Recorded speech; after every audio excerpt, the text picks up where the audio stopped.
How's it going, everybody? I'm Steve, and welcome back. So tonight, I'm really honored to say that I'm taking part in the Rad9 Community Challenge. They're doing one for 1994, which that year was really special to me because I turned 21 in August of that year.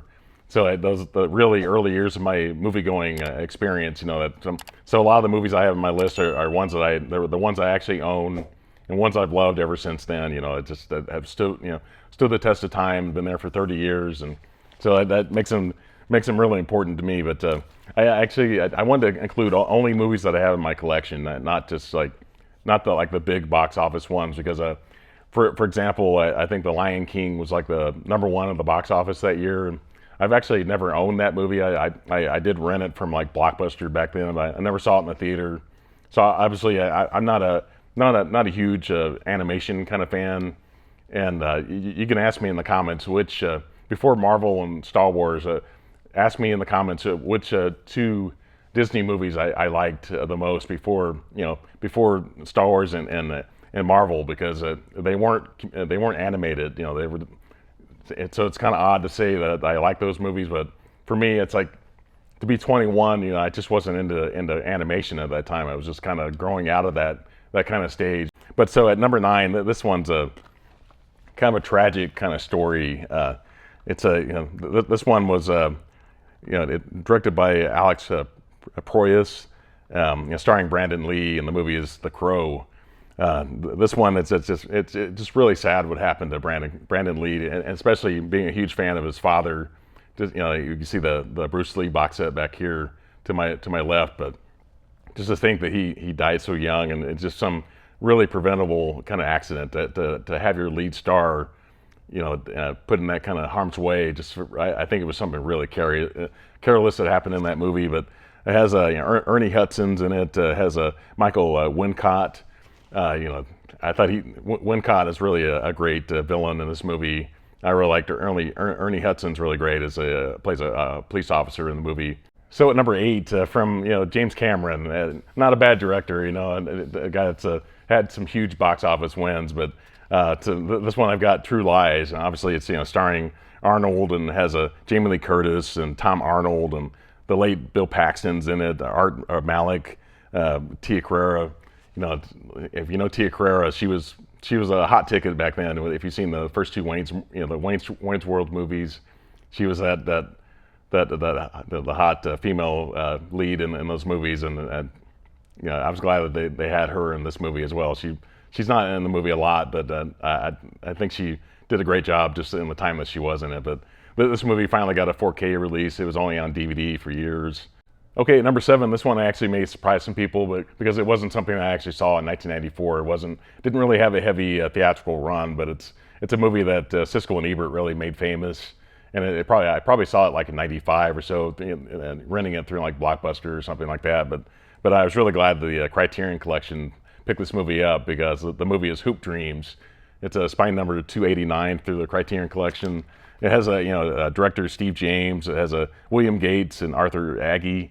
This movie, if you like basketball, even just a great kind of sports story, this is one to really pick up. Is about these, not to really give much away from the storyline, but it's just a couple of teens in Chicago that obviously have dreams to make the NBA, and it just kind of follows their journey through school and that kind of stuff. But there's a great scene, they show like a Nike basketball camp, and they show all these great like '90s college basketball coaches. Like Bobby Knight was one. Obviously, like I think when I talked about this last year, Bobby Knight, like when I talked about this movie, Bobby Knight passed away like literally like a week later.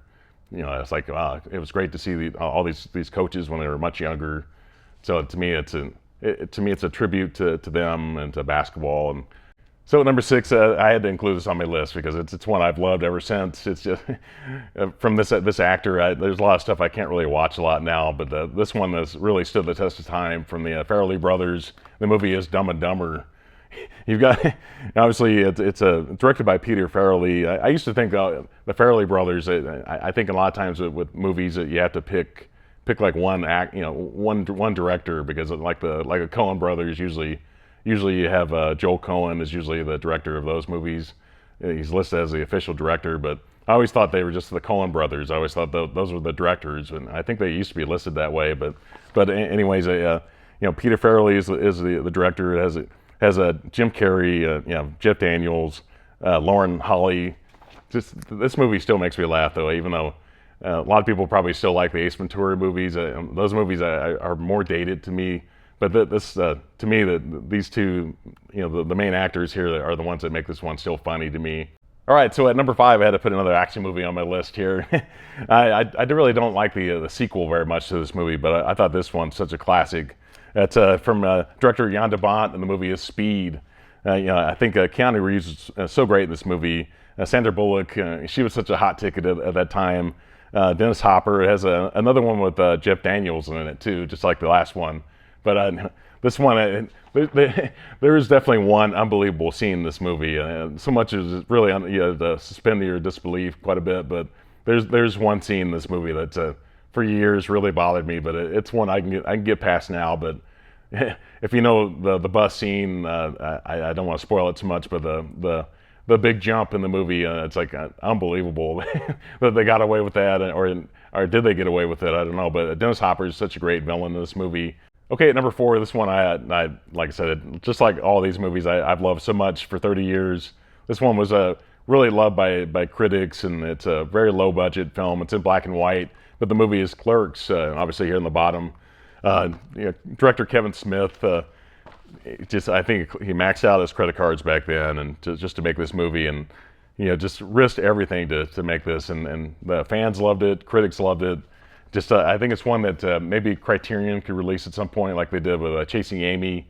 Even though that one only has like a DVD release, but just these characters, some of the stuff in this franchise has kind of gotten kind of strange over the years, and stayed low budget, even though the other films I think are all in color. But obviously it has Jeff Anderson, has Brian O'Halloran, has Jason Mewes.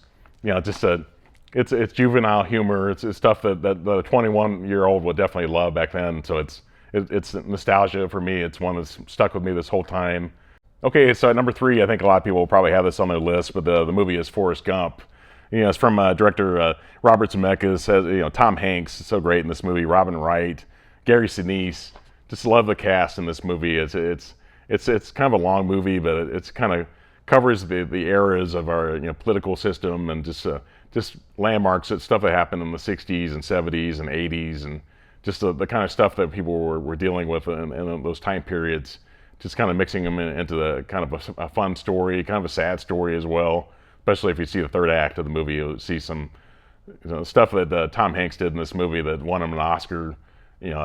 So great. Some people would argue maybe this movie shouldn't have been Best Picture, but I still love it though. Okay, at number 2, this one was definitely not a box office success. It definitely grew over the years on people, went through cable and home video rentals and that kind of stuff. But it's based on a Stephen King novella, and the movie is Shawshank Redemption. This is from director Frank Darabont, Tim Robbins, Morgan Freeman. So great. It's just to see this. It's kind of a long movie, based on like I said, Stephen King novella.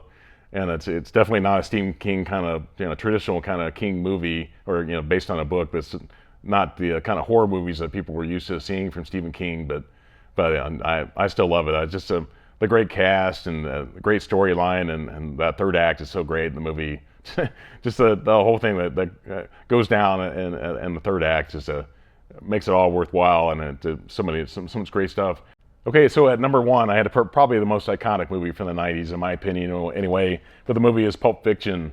This is from director Quentin Tarantino. It has John Travolta, Samuel L. Jackson, and Bruce Willis, and Uma Thurman. She's on the cover here.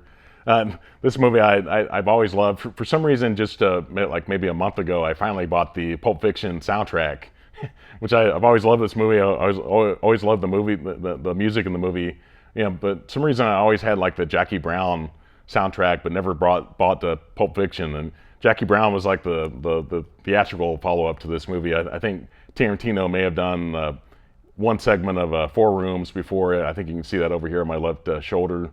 But then just a small segment in that movie. But this one, I've always liked Jackie Brown, and it was hard to kind of follow up a movie like this with Jackie Brown. But to me, Pulp Fiction, just watching it on 4K again, like maybe 2 or 3 weeks ago, and I watch it maybe at least once a year probably, and just watching it in 4K just made it even that much better. Just to see it, and then that kind of picture and sound.